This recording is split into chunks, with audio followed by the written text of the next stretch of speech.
Welcome, I'm Larry Berkelhammer. This is mindfulness-based mastery practices that improve health and well-being for those living with chronic disease or disabilities. And I'll just say, in case you don't know, everyone knows what health is, but well-being is simply a sense life is good. My life is working. This is a 7-part series. This is part 2 of the 7-part series. The big question that I've had, beyond the usual behaviors of diet and exercise and so forth, what else is there? Is there more? So I did a lot of research in various areas, and at times it seemed kind of overwhelming. And I was looking for a path to wellness beyond the usual things. So some of the people I trained with, I didn't train with Ian Goller, but he's someone who I want to tell you about, because this guy he was a veterinarian in the early 70s. He was diagnosed with osteosarcoma, had to have a leg amputated, was given at one point as little as 2 or 3 weeks to live. He didn't buy it. He accepted the fact that he had the advanced cancer. He did all the surgery and the radiation and chemo and everything. However, he didn't buy the prognosis. He accepted the diagnosis and not the prognosis. Well, guess what? 2013, this guy's alive and well, running a very respected cancer center in Australia, teaching other people what he learned, how to take charge of their lives. Norman Cousins took charge of his life, checked himself out of the hospital when he was dying of a disease, checked himself into a hotel, and laughed himself to wellness. And the wellness then helped his health. Oh, by the way, his book, I highly recommend, Anatomy of an Illness. James T.F.T. Bugenthal was one of my mentors. I trained with him for 6 years in existential psychotherapy. The thing I can say about Jim that I want to impart to you is he imparted to people that life is what we make it. You have to take charge of your life. It's up to us. Lawrence Lashan wrote a book, Cancer as a Turning Point. I highly recommend. It's still in press. And in the book, he talks about 40 years of working with advanced metastatic cancer patients who were all given a very short time to live. Many of them lived decades afterwards and died in old age. What did he do for them? He was a research psychologist. What he did is he helped them find meaning and purpose, gave them a reason to go on.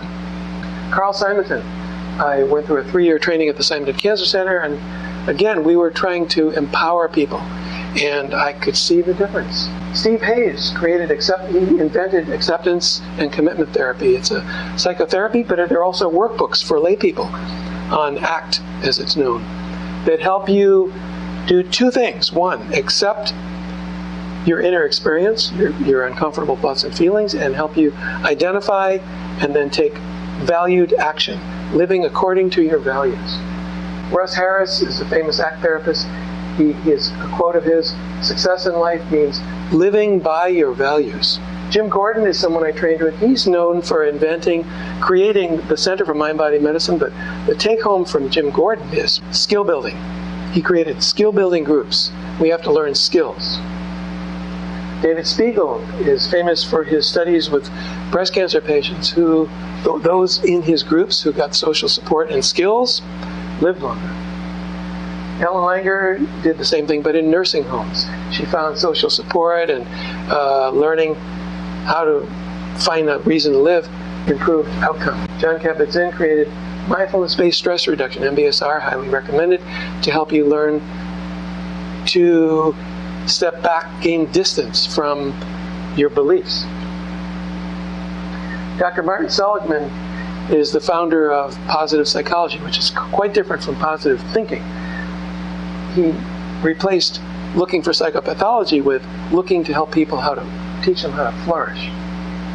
Rick Foster and Greg Hicks work in the corporate world, and they go around teaching people in corporations how to do this, and they have a book that I recommend, How We Choose to Be Happy. They've had other books too that are all good, where they list all the skills that you can learn, so you can get that and learn that. Sonia Lemersky is one of a new breed of researchers, hard scientists, who research, guess what? Happiness. There's another respected scientist researching in the field of happiness. This is one of her books, Positivity. Again, nothing to do with positive thinking. Ed Diner, another respected happiness researcher. George Vant is a researcher who took over a project from someone who started working with Harvard graduates in the 1930s. And they have followed these people throughout life. What they found was very interesting. The Harvard students who were depressed, who didn't have the life skills of searching for meaning and purpose, who didn't have a wide circle of friends, guess what? They developed chronic illness in midlife rather than late life. And the people who were the happiest and healthiest, who had the skills while they were students, they lived longer and had the happiest lives. So here's what I discovered, a long list of things. I won't go through all of them right now. They're on my website. But basically, it's about taking charge of your life. That's what it comes down to, taking charge of your life. When you're given a diagnosis, accept the diagnosis. Get proper medical treatment. Do not accept the prognosis. You can take charge of your life and change the prognosis. So in summary, we explored the researchers and what leads to better outcomes. In part 3, we'll explore one of those aspects that was proven that the researchers found, and that's social support. I have a lot of resources on my website. Highly recommend you visit my website. And I want to thank you for your attention.